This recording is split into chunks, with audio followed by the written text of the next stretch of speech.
editing at the food court. Ooh, baby, I feel like James Dean. What am I trying to say here?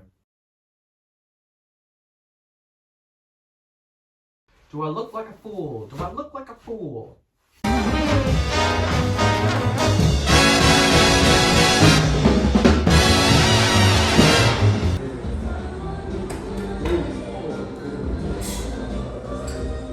Fiction, like, you ever read any Dennis Cooper?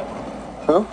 Dennis Cooper. He writes about like S&M and torture and serial killers.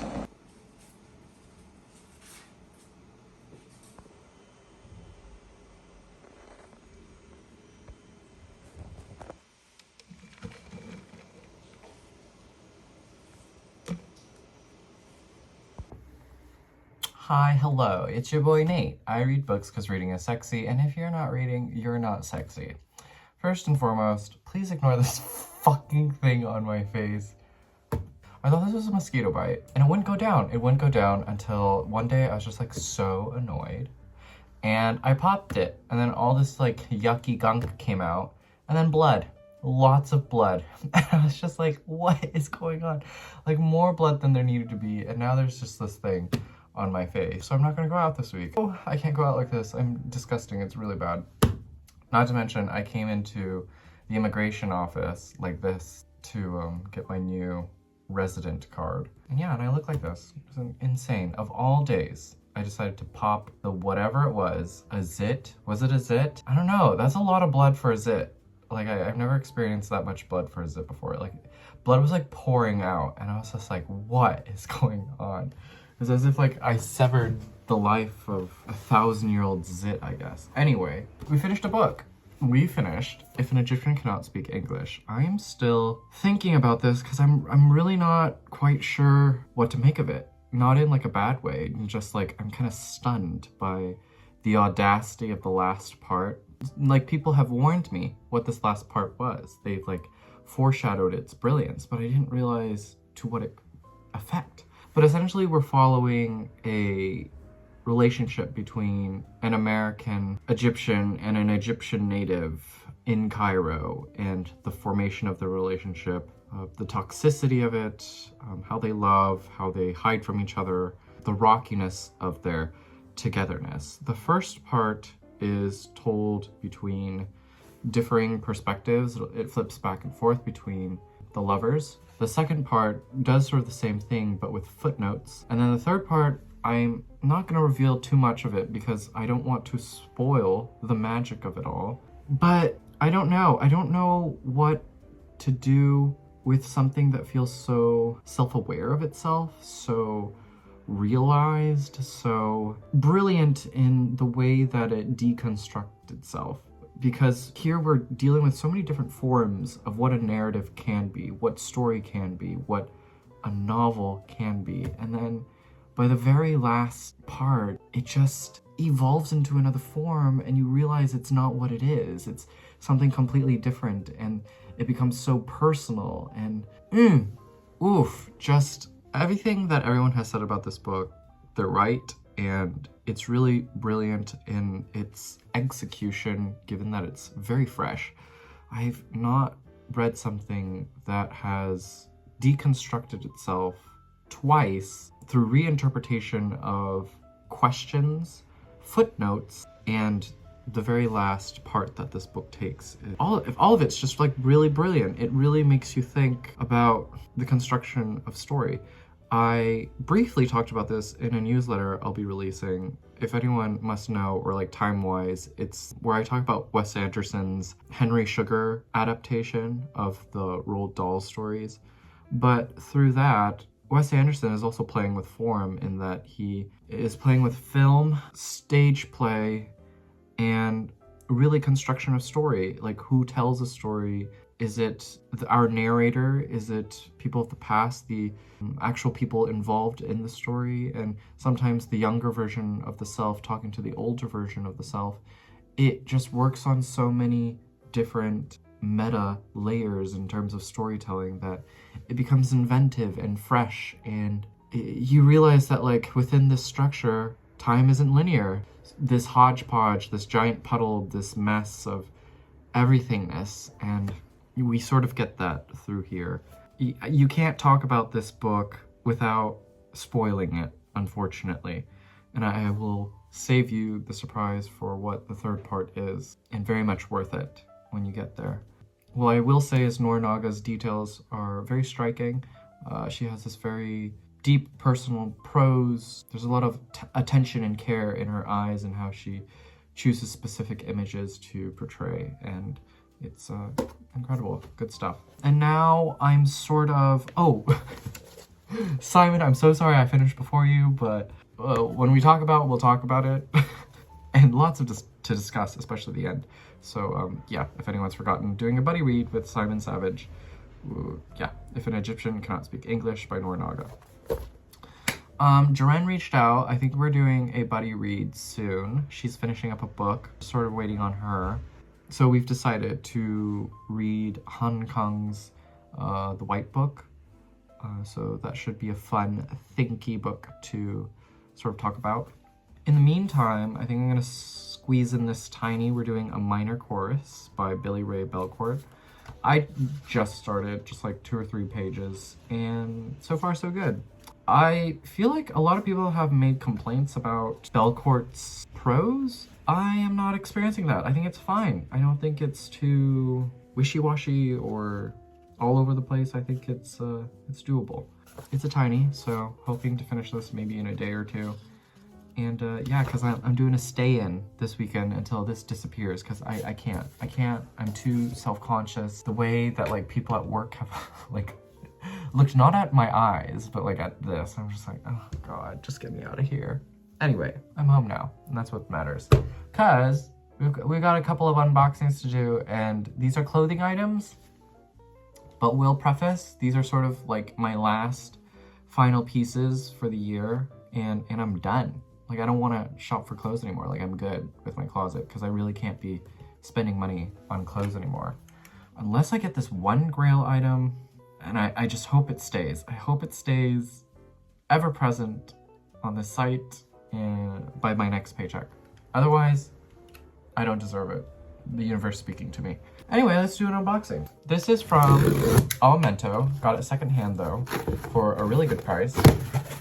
And I was like, I originally wanted this, but like it sold out all the time. So Amomento, they usually sort of recycle the same styles, just like in different colors. And I really wanted this style shirt in this color, but it like sold out even in like pre-sale. So yeah, anyway, let's open it. I love that. He just stuck in like literal tissue paper. Protect this. Okay, here we go. It's an anorak, a mock neck anorak in this sort of sheer nylon material in a gray.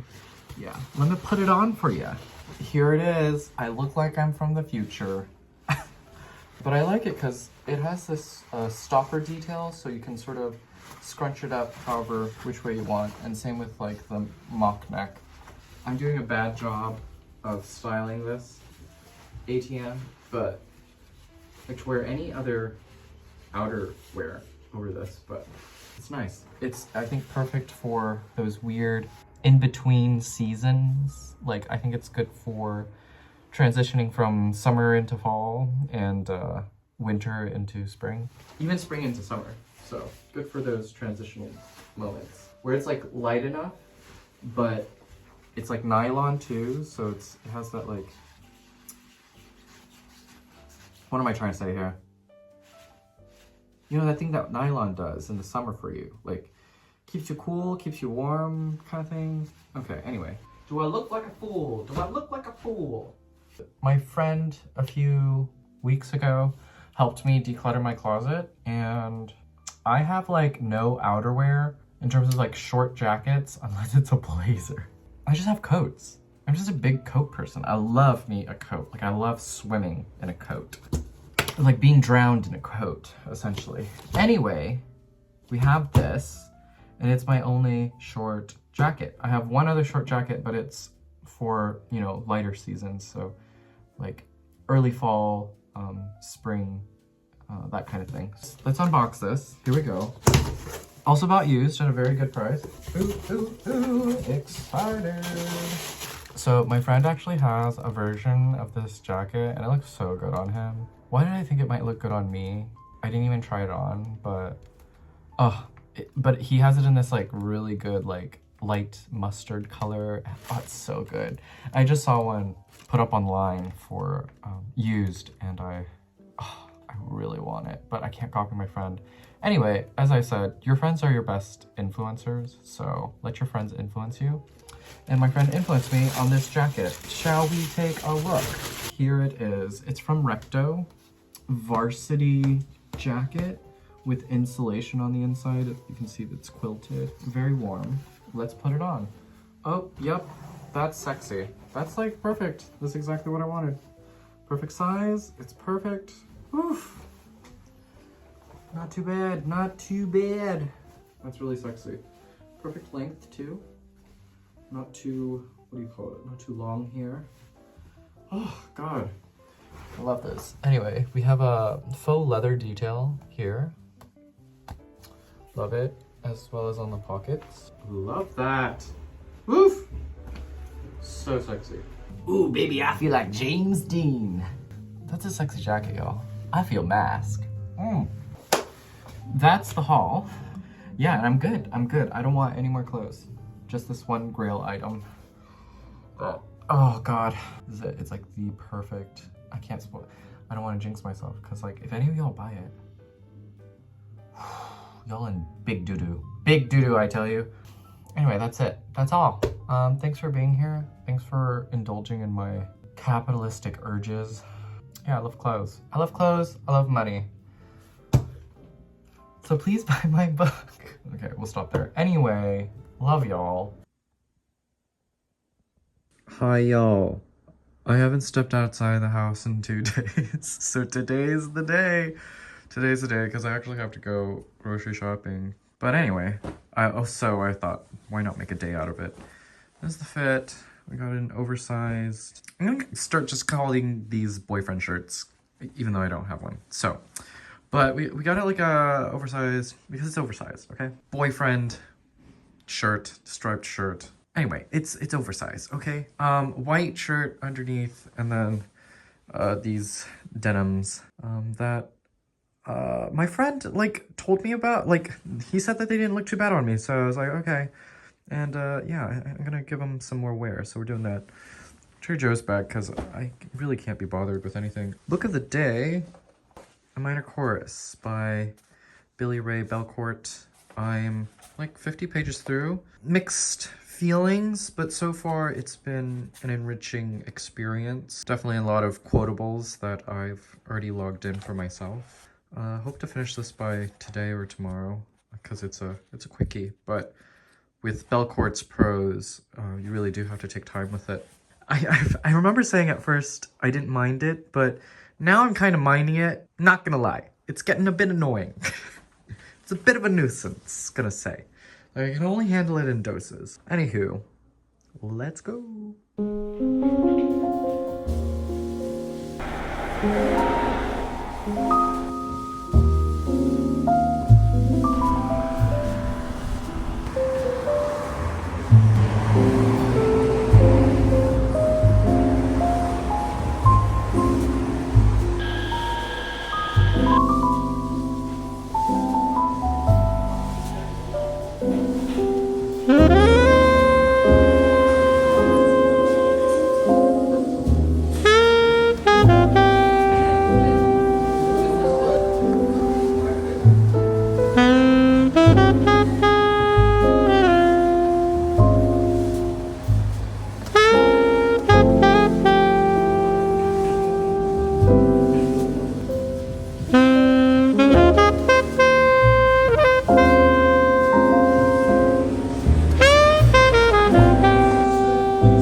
Howdy y'all!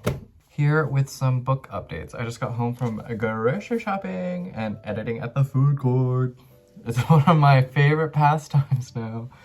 I love editing at the food court because the food court got the free Wi-Fi and it's just so spacious and clean and nice and I don't have to buy anything. Does anyone else think like, oh, okay, like I'm gonna talk about this in a bit, but like it cost me $4 to finish half of this. Does that make any sense? Like, as much as I can read at home, I just read better when I'm not at home. I'm like I need that third place, but sometimes those third places require a bit of moolah. So I did a bit of reading and some editing at the food court. But here to talk to you about A Minor Chorus. I finished this a few days ago. You know, I kind of understand what people mean by Belcourt's prose getting a little too carried away and not really jiving with it. I felt a bit of that. I feel like it does get a little flouncy. Is that the word I want to use? At times. But he means well, Belcourt. This just feels very, hi, I'm working on my MFA. This is my little MFA project. Yes, it is about writing. Is it a novel? Not really. But questions into what is writing and what is writing for me. I love that stuff. You know, La La Land and Birdman are sort of these masturbatory films about movie making, about the moving pictures.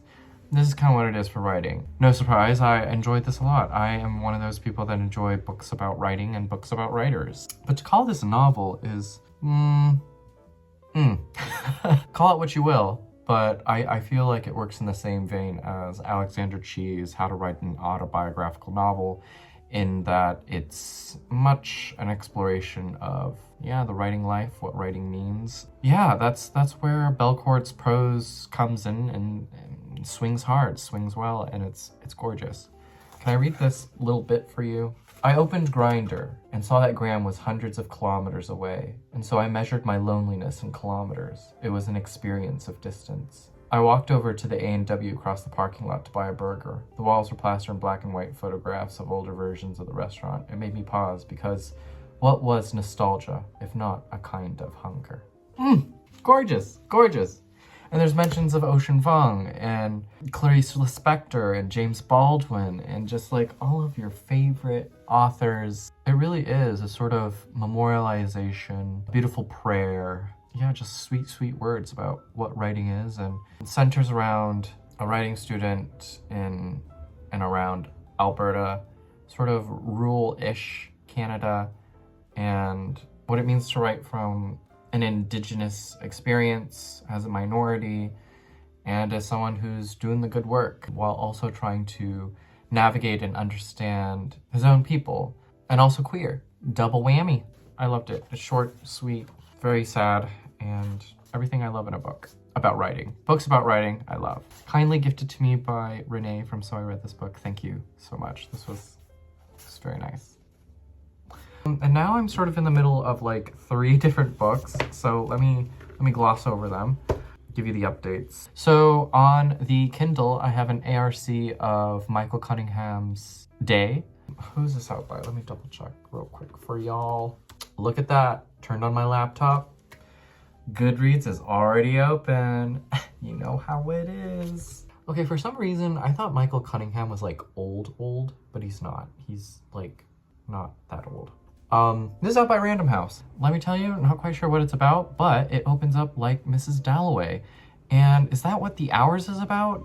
That's his last book, I think, right? Does he have more books? I will need to fact check, but I know him for The Hours because there's this edition of The Hours and Mrs. Dalloway that are like back to back, and it's such a gorgeous copy, and I really, really want it. But yeah, and I have never actually read Michael Cunningham. Always seen his name, but it opens up like that, and it sort of bips and bops around certain different people around New York, and right now it's settled on this sibling ship where they run an Instagram account of this guy, plays with the idea of who is real, what is your identity online versus offline, creating this this version of the self, this fraudulent version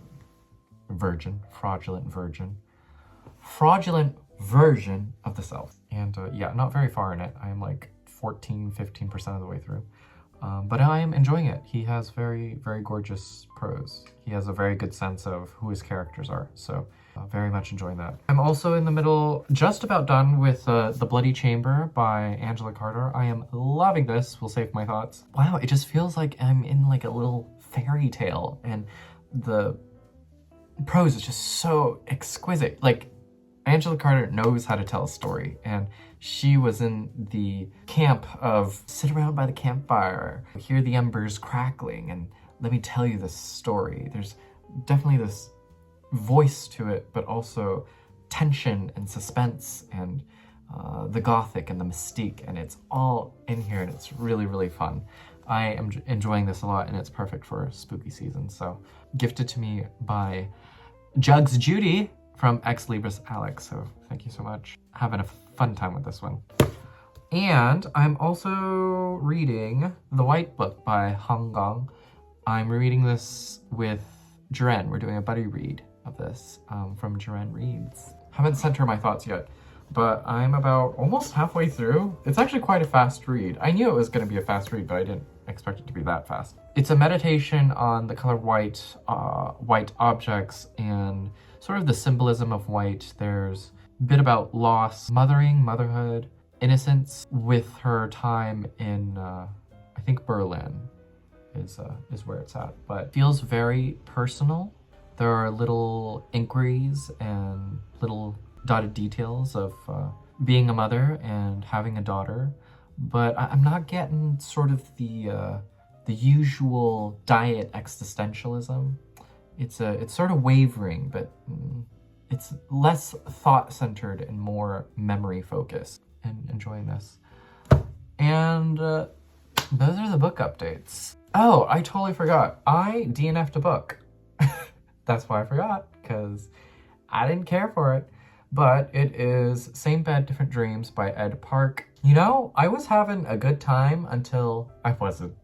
It's just so difficult to read in that I'm not quite sure what it's about. I'm getting like a recontextualized version of Korean history while also being in space somewhere in the future, and there's just so little characterization, characters to connect to, this feeling of groundedness, so that I'm just like floating through it and not really sure of where it's headed or where it's supposed to go. And you know, like I read Lispector and I'm still reading Solenoid, so I do love that, but a good author will ground you. They'll give you moments of footing so that you are well connected to the story. When you don't have that footing, you've lost your audience. They don't know where to go, and so you lose them. And Ed Park has lost me. I was having a very good time with sort of the Korean history, because I feel like, you know, A-Push, the Korean War is like, what, a paragraph? So it was really good to get this little Korean history lesson, and also just like about Korean poets that I had no idea about. So that was a lot of fun, but yeah, I just felt so lost in this by like the 30% mark that I was just like, you know, there's like no one to care for, no one to connect to, no signs of empathy or sympathy, just very, very lost. This is also out by Random House, November 7th. Yeah, but if you are into sci-fi with recontextualization of historical fiction centered around Korea, I think you might like this. It is very How You Lose the Time War-ish without the swift prose. I hope I'm doing a very good job of talking about books. Also, I haven't spoken to like a real human being in like the past 3 days. I'm in like my hermit territory. Also because I was working on this story, and here's my draft, and I'm moving it like this so that you don't pause and try and read it. This is how much I care about it. It's so tattered. You know, I haven't picked up this manuscript in a really long while.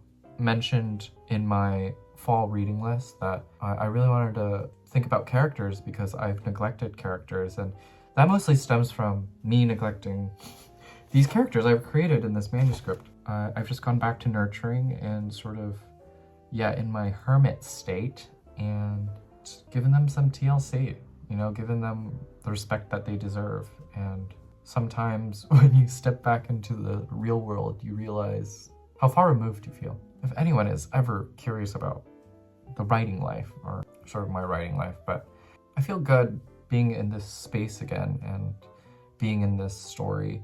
I put it off for a bit because, I don't know, just like life. You know, there's a balance of the living and then the writing, and I think I've just been doing a little bit too much living. Almost to the point where I kept doing it to not write. But when I realized, like, writing is so important to me. So it's good to be back. A solitary act and a solitary thing. Oh, also what has been helping is that I've started to journal again, just to get into the practice of writing. Because I feel like, though I have a newsletter, which you should sub to, Nookish Notes downstairs, linked below. It's not the same. I thought it would be, but it's just a very different, I just need to change my newsletter a bit, what I want it to be. But I love sharing what I've been picking up throughout the week, to the point where I think I almost overshare all the things that I've picked up through the week. But like, I consume so much content without realizing how much I've consumed, and it's all good stuff, like good stuff that you should look at. Yeah, oh, sorry, where was I going? Journaling, the artist's way. I haven't read it, but the idea of the morning pages and just being able to write in the morning, just like dump everything that's in your head within that morning, write 3 pages, has just been such a good practice. Because I'll admit, I've been feeling melancholy. And that may be because of the draft I'm currently in, but also just life. Respecting my silence, respecting the quietude, the peace. Feels good. Feels good. I'm fine. I'm fine. Okay, I'll leave you here. I'm fine. Be well, do good work, keep in touch.